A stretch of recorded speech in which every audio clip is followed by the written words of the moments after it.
today we have a company, right? We do. Oh, hello. Hello. So today we're going to study chapter 26 and 27. Oh, fantastic. And what is chapter 26 about? Chapter 26 is about computer, internet, information, media, and transportation. Wow. So it's all sorts of technology. That's right. We've been learning a lot about technology by doing these YouTube videos. So, are you ready to study today? I am. All right then. Exercise 1.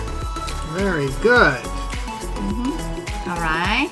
So, We're going to click on our wonderful PPT by... Kim-san. Very good. So, exercise 1, we have to find the best topic. Excellent. Okay. All right. So, are we ready? I'm ready. Are you? I am ready. All right then. Here we go. Very good. One may desire to have immediate delivery as soon as an order is ready, especially when a lightweight item is ordered. This is where a drone comes into play. The drone can pick up the ordered item and, via GPS, can travel toward the destination, send an alert to the customer, descend, drop the item at the front door of the customer, and return to the base. Services can be applied to food order, books, and others. The FAA has started granting licenses for certain commercial applications. The debate is still on for safety and privacy. An online store is about to launch such services. The store estimates 80% of its deliveries are light enough, less than 5 pounds, for a drone to carry. Today, customers and hobbyists can order and operate drones under certain guidelines. For example, flying height is 400 feet. All right. So, what is the story about? Drones. And deliveries. So, what about it? Well, it turns out that drones are now capable of carrying a certain weight. That means they can now deliver packages for us. As long as they are, light, eh? The product Yeah, are light. so far. But they're making larger and larger drones, and their ability to go further distances is increasing. Oh, yeah? Wow, that would be very convenient, eh? Very convenient. And so it's not just for packages and parcels, but they say food orders and anything else. So what would be really good is for medicine. It has been used a lot, right? Drones, like for military purposes, things like that, right? But it can be now used. It can be used commercially, huh? That's right. Okay, so we can use we can choose the best topic now. Excellent. So we see that it is number 1. So it says using drones as a commercial delivery tool. That's right. And that's the answer. Perfect answer. Eh? But an increasing market for lightweight aircraft? It's not about the, lightweight aircraft. Eh? It's not about the aircraft, it's about lightweight packages. That's right. And what about number 3? Requiring drone operators to observe safety rules. Well, you didn't talk about any safety rules, eh? No. The last one, maybe, flying height is 400 feet. That's all, eh? It would be a safety rule, but it's sort of a regulation for safety, but certainly, yeah. Yeah. What about number 4? Complaints about flying drones in residential areas. Yeah. Maybe debate there is still are. on, for safety and privacy, right? But it's not the focus. That's right. And so, yeah, for privacy concerns, I'm sure there are guidelines they need to follow. What about the last one? Developing lightweight aircraft for military purposes. Well, I'm sure they are developing it, but this is about residential and commercial purposes. It didn't talk about military purposes at all, right? Not at all. All right, then. So, number 1 is the best topic, right? That's right. And so we always want to choose the there's best drone moving answer. around. Whoa, there's the Oh, drone. my goodness. Amazing, eh? All right, then. It's time for exercise 2, huh? Excellent. Okay. Ta-da. Oh, It's a little long. that's okay. This We time can do we it. have to find the main idea. The best main idea. The for the best main idea. Oh, we have gears turning here. Oh, my. Ooh, what an amazing PPT. Okay, are you ready? I am. Here we go.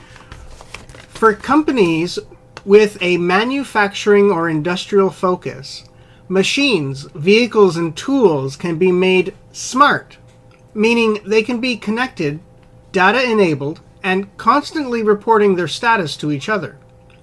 Machine data can include anything from IT machines to sensors and meters and GPS devices. Using this data, organizations can gain real-time visibility into their operations. This increases efficiency by allowing every aspect of an industrial operation to be monitored and adjusted for optimal performance. It can also help reduce costly downtime on the basis that if we know exactly when to replace a worn part, machinery will break down less often. This certainly isn't limited to manufacturing businesses. In retail, for example, companies are always able to optimize their stock keeping, with stock being automatically replenished when certain conditions are identified or when stock levels drop below a certain number. It is even possible to use predictions generated from social media data, web search trends, and weather forecasts to predict demand and top of stock. Okay. Top up stock. Top up stock. Okay, so what is the story about? Well, it's really about automation and AI combined to increase the efficiency of your business. That's right.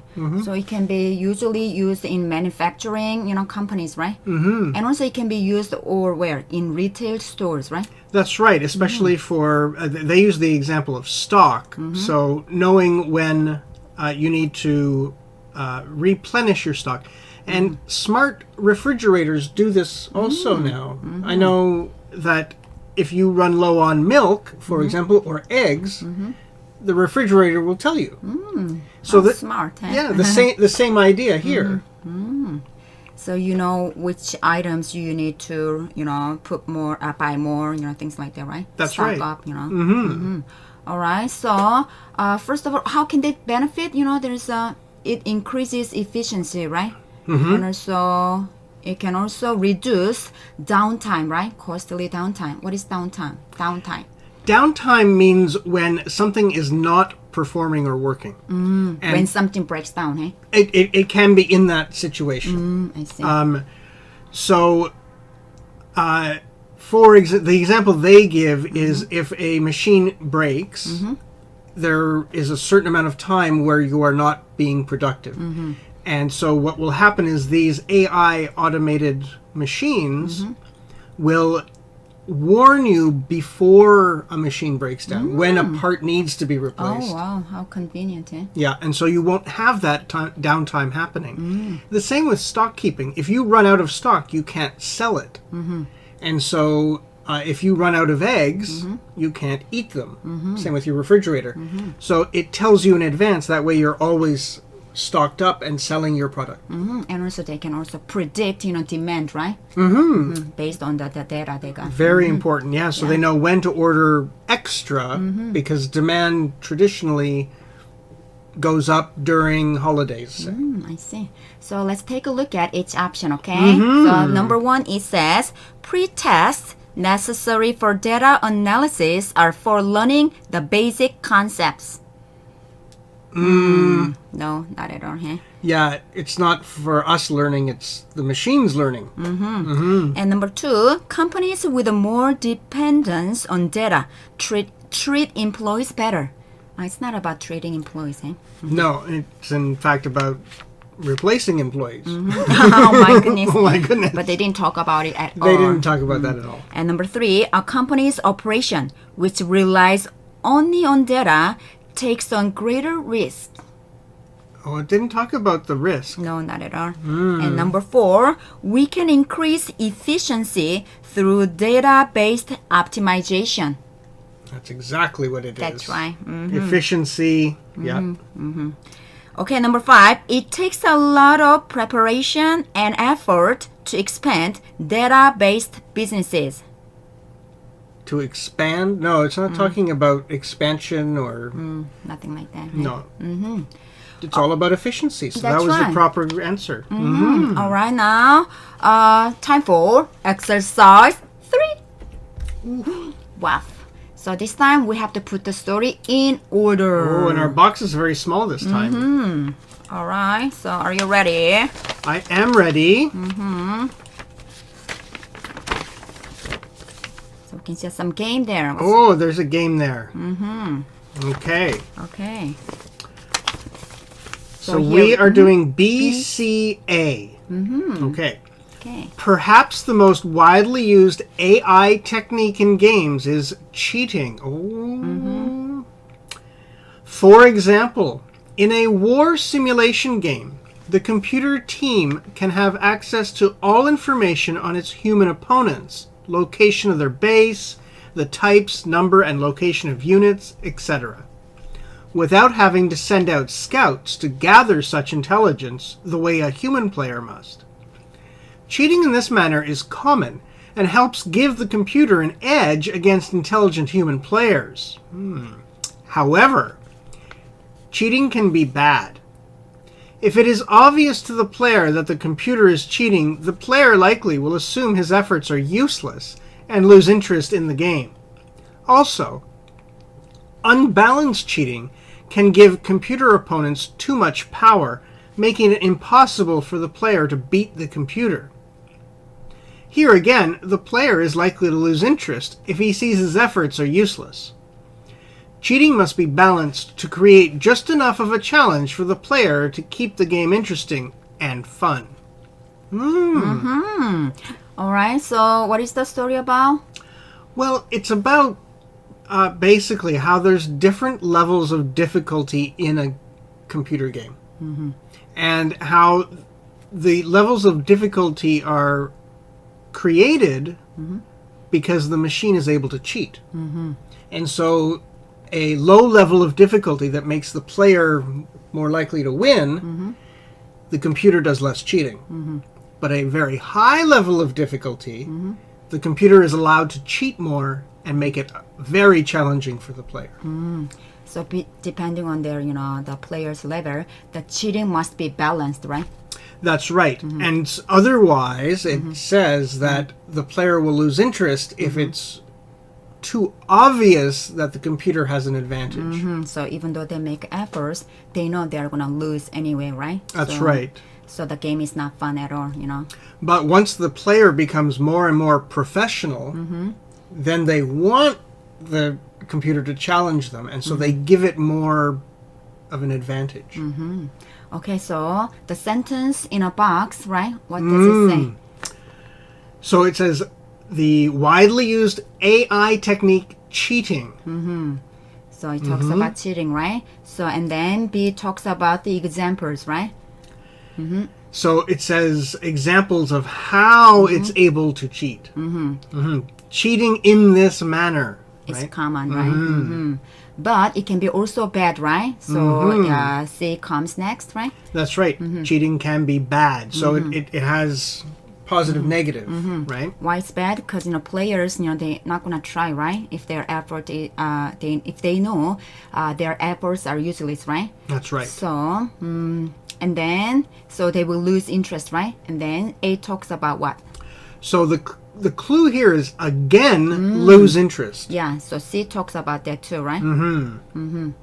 So so here we have lose interest and then again lose interest. So we know that A follows C. That's right. So Yeah. that's great, clue, right? All right. So that's why the answer is B, C, A. All right, Fantastic. then let's move on to exercise 4. Ooh. All right. So now this time we need to fill in the blank. Oh my. Okay. So So are you ready? I am ready. Here we go. So I am filling in the blank here at the end with number 1. That's right. And then we'll learn why. Okay. Okay. There is a growing body of research that shows that too much information can hinder behavior change. With apps monitoring sleep, heart rate, calories, exercise, steps, stairs, and breathing, not to mention spending and internet use and other behaviors, we live in an age of personal quantification. We can instantly know how much of everything we're doing, have done, and should do. While it's great information to have, too much data can actually lessen the pleasure we get from even healthy activities like exercise, sleep, diet, and savings.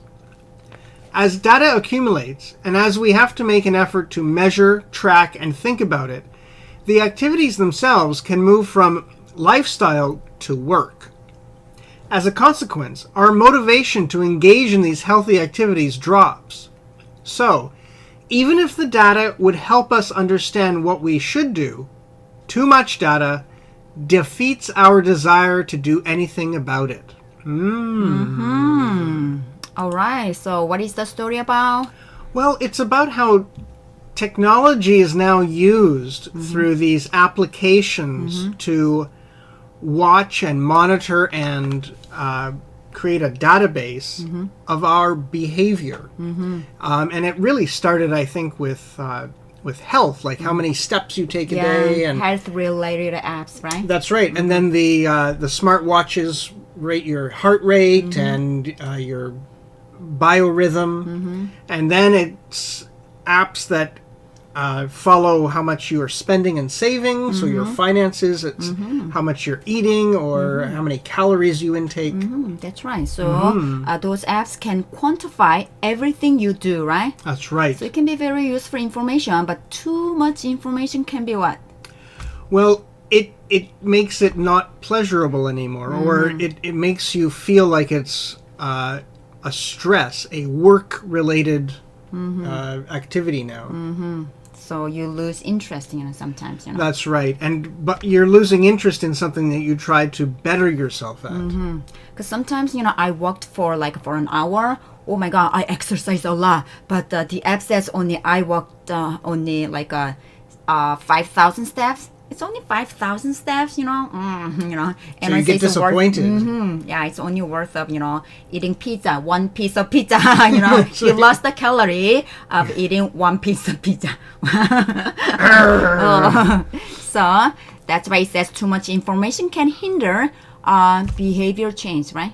That's right. Because what's happening is you think that you've done something very good for yourself, but you realize, it only reduced one piece of pizza in reality. So it sort of, we say it defeats the purpose.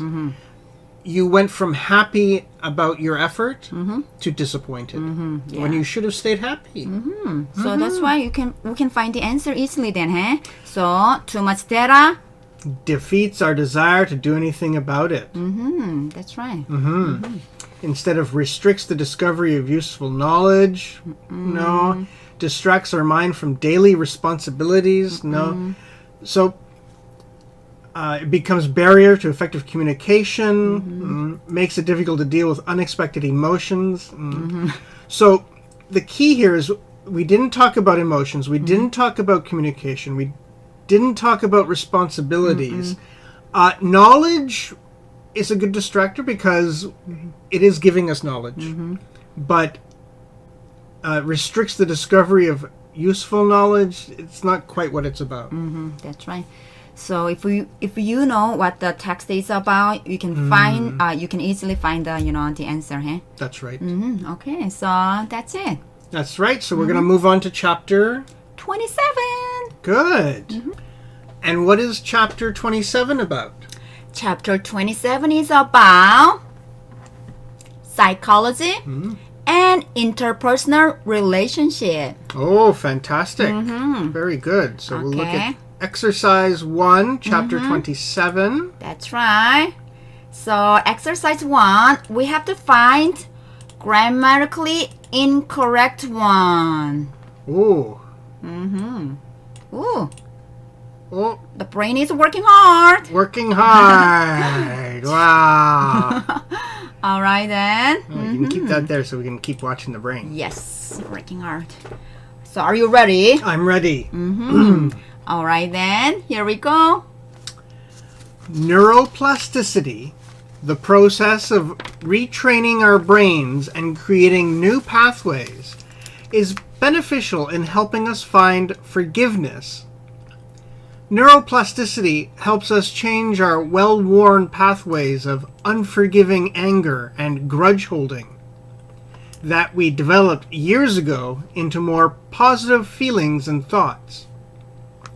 One doesn't have to be an Einstein to create new pathways, but it does require conscious effort on our part to retrain our brains. If practiced over and over again, with time, our brain circuitry will be rewired. Focusing on positive emotions will result in the development of new circuits in our brain. Like exercise is going to the gym, regularly practicing the experience of positive emotions will strengthen the muscle of the new and healthier neural pathways. With time, the underused negative neural pathways associated with unforgiveness will shrink and fade away and replace with more desirable pathways that contribute to our resiliency. All right. So what is the story about? Well, it's about retraining our brain to forgive and reduce our anger issues. I see. So how can you retrain your brain? Well, we can retrain our brain by practicing methods that will change our brain. And so it will be more prone to use different methods of behavior. Okay. So you can only focus on what? Happy things, it says. So focusing on positive emotions will result in the development of new circuits in our brain. That's right. So negative, you can replace negative emotions with the positive emotions then, eh? By practice, by training your brain. That's right. You train your brain to be healthier in its behavior. I see. All right, now time for a grammar lesson. Okay, so I get to speak Korean, right? For grammar lesson. Very exciting. So let's take a look at number 1. So 1번은 대세 밑줄이 쫙. So 대시 관계 대명사인가 한번 봐야 되겠죠. 관계 대명사 앞에 선행사가 있습니다. Our well-worn pathways of blah blah blah 이까지 쫙 선행사고, 그다음에 that we develop. develop 다음에 목적어가 없네요. 그러면 관계 대명사 목적격. 자, 그래서 우리가 develop한 our well-worn pathway, OVI의 pathway를 change 할 수 있다. into B로 되겠죠. So, correct 합니다. Number 2. number 2는 2번에 to create.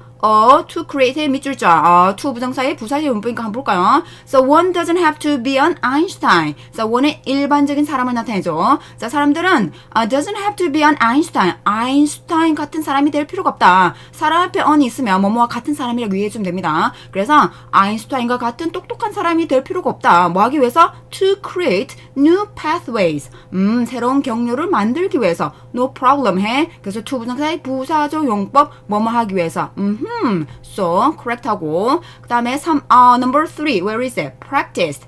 If practiced over and over again with time, our brain circuitry will be blah 이렇게 되죠. 그럼 여기서 주절이 our brain circuitry가 우리의 뇌회로망이 will be rewired 재구성이 되어진다. 만약 뭐하면 practice가 되어진다면, 자, if 다음에 접속사 다음에 주어 동사가 있는데 주어가 없죠. 바로 practice가 나오는데, 자, 이거는 분사구문을 봐도 됩니다. 분사구문에서 접속사를 놔둔 경우 좀 더 간단하게 생각하면은 부사절에는 주어 동사를 생략할 수 있습니다. 이때 주어는 주절의 주어랑 똑같고 our brain circuitry이고, 그 다음 동사는 비동사일 때 생략이 가능합니다. 그러면 여기서 주절의 주어 똑같으니까 our brain circuitry가 되겠죠. 그 다음에 비동사 is가 되겠네. 당연히 it is가 생략되었습니다. 그래서 practice, 그래서 접속사 뒤에는 ing도 올 수 있고 이렇게 pp형도 올 수 있고 바로 형용사만 띡 이렇게 올 수 있습니다. 그러면 이게 practice 뒤에 목적어가 없으니까 바로 practiced 이렇게 쉽게 봐도 되고, 근데 practice 자동사를 쓸 수 있지 않나? 이렇게 생각하기 쉽죠? 그래서 이건 문맥에 좀 봐줘야 됩니다. 지금 우리가 지금 retrain our brain을 지금 훈련시키고 있는 거죠. 그래서 여기서 뇌가 알아서 연습을 하는 게 아니라 우리가 연습을 시켜야 됩니다. 그래서 our brain circuitry가 is practice 되어진다면 이렇게 얘기했죠. 그래서 P평 correct 합니다. Okay? Okay, now number 4. Where is it? Number 4. Focusing. Focusing. So focusing on positive emotions will result in will result in 동사가 있네요. 그러면 focusing이 주어로 써있네. 동명사가 주어구나. focusing 하는 거, positive emotion에 focusing 하는 것은 result in 야기시킬 수 있다. 뭐를? The development of new circuits를 no problem 해. correct 하고 Then number 5 must be the answer 해. 자, 그럼 한번 볼까요? 자, 여기서 보니까 주어가 엄청 깁니다.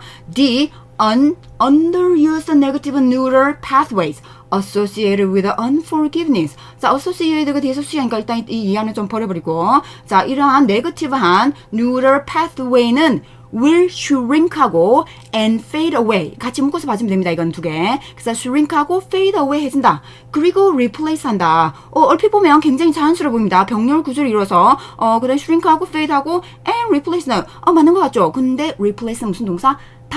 동사 뒤에 목적어 있습니까? 없습니다. 맞죠? replace something인데 something 없습니다.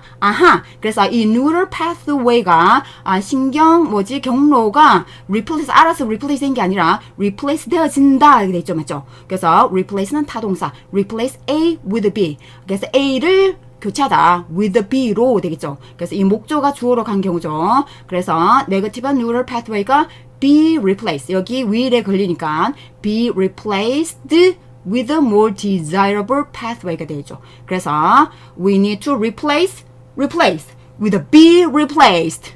How about that? So number 5 is the incorrect one, right? Wonderful. That's it. You did a great job. Now let's move on to exercise 2. Ooh. So are you ready? It's moving again. Yeah. Okay, are you ready? I am ready. Okay, here we go. Some studies indicate that decisions about what to attend to are made early in the perceptual process. But other studies reveal that unattended information is processed, at least to some extent. Several selective listening studies have found that even when participants cannot repeat an unattended message, they still have processed its contents. In one experiment, participants were told to attend to the message coming in one ear. They threw stones at the bank yesterday. At the same time, the unattended ear was presented with one of two words, either river or money. Afterward, participants could not report the unattended words. However, those presented with river interpreted the sentence to mean someone had thrown stones at a river bank, while those presented with money interpreted the sentence to mean someone had thrown stones at a financial institution. Thus, they extracted meaning from the word even though they did not process the word consciously. All right. So, what is the story about? Well, it's about how even if we don't hear information, our brain, or rather, we've heard the information, but we're not thinking about the information. You don't pay attention. That's to right. It. Our brain has still processed the information and even maybe connected it to information we were concentrating on. So even though we don't pay attention to certain information, so our brain or we process that information to some extent, right? That's right. And so they did some experiments, didn't they? yeah, so they had us focusing, not us, but the subjects, focusing on one statement and then secretly sort of introduced other statements that we did not focus on. And it showed that we actually mixed them. So what was the sentence, you know? Well, in the sentence, it was throwing stones at a bank, but bank can be interpreted in two different ways. Yes. It can be a money bank or a water bank.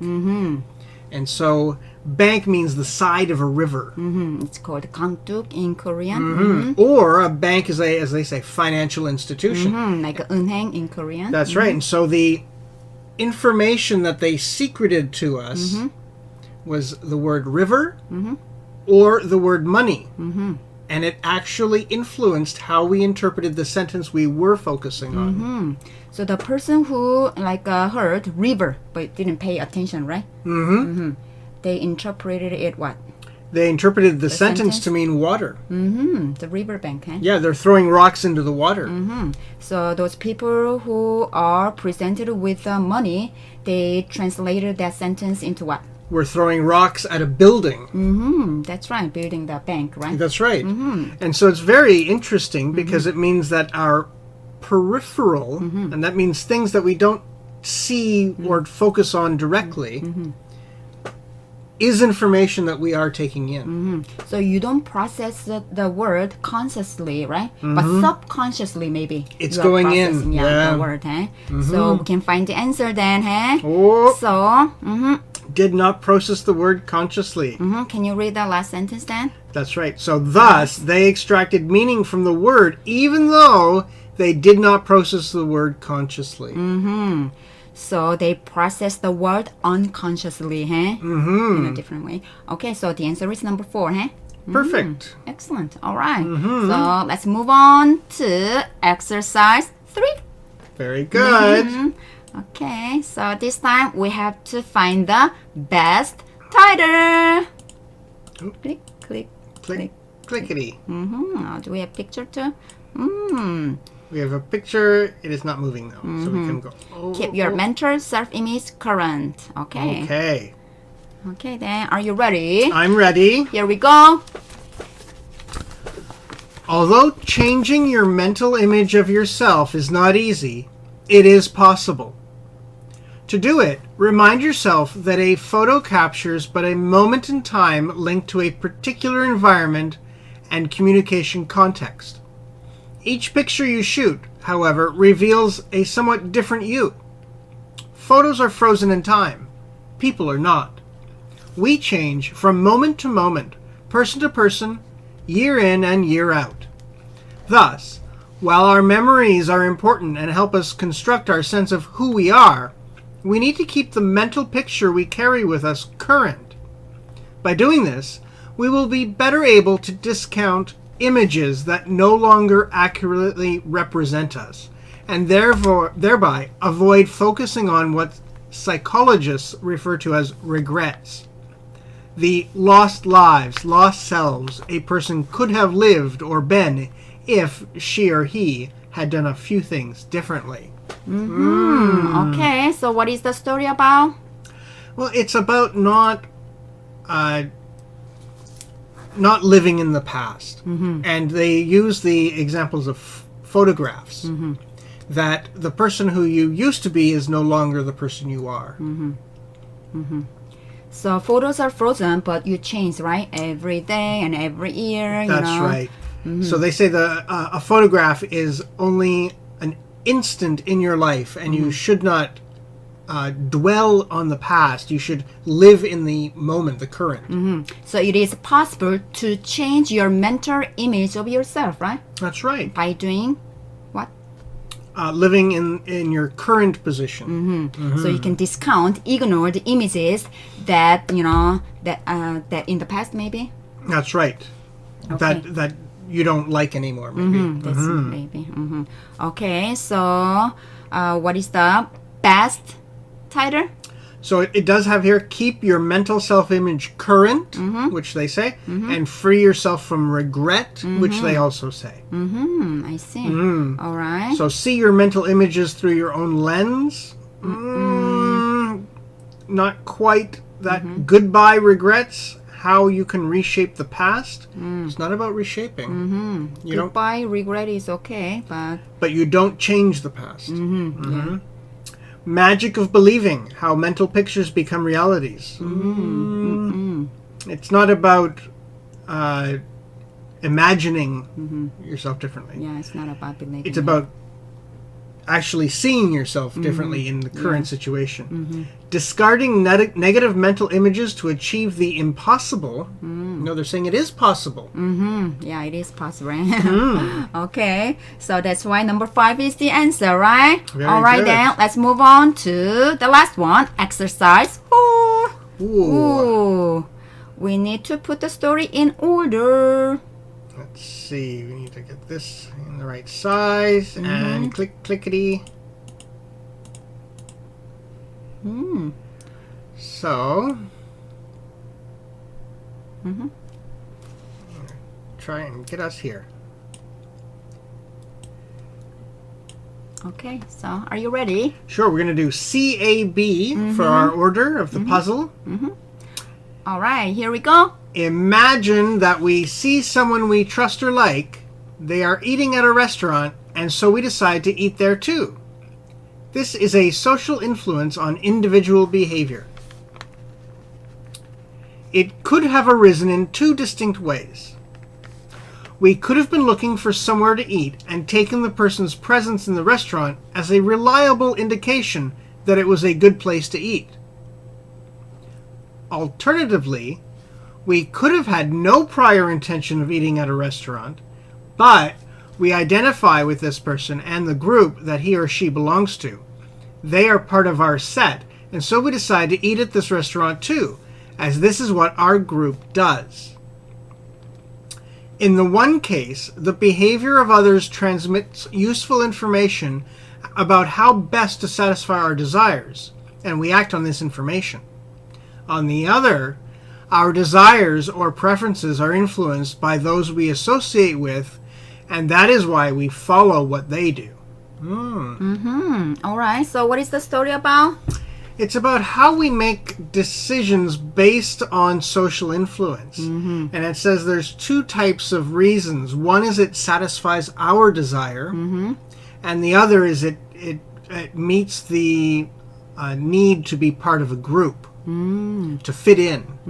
I see. So for example, you saw, some big stars, let's say the members of BTS. So you are a big fan of BTS, right? So you saw the members eating at a certain restaurant. So you go to the restaurant first because you are hungry, So maybe the restaurant must be really good, So you go there, and then in that case, it's like you get information from them, eh?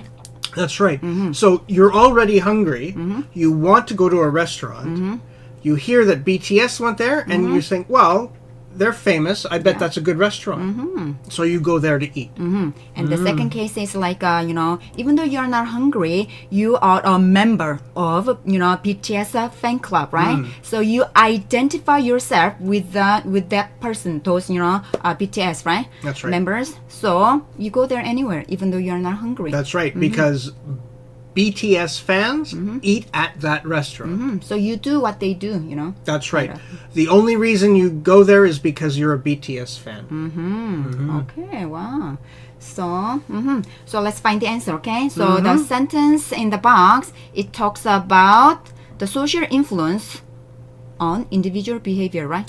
That's right. So this is a social influence on individual behavior.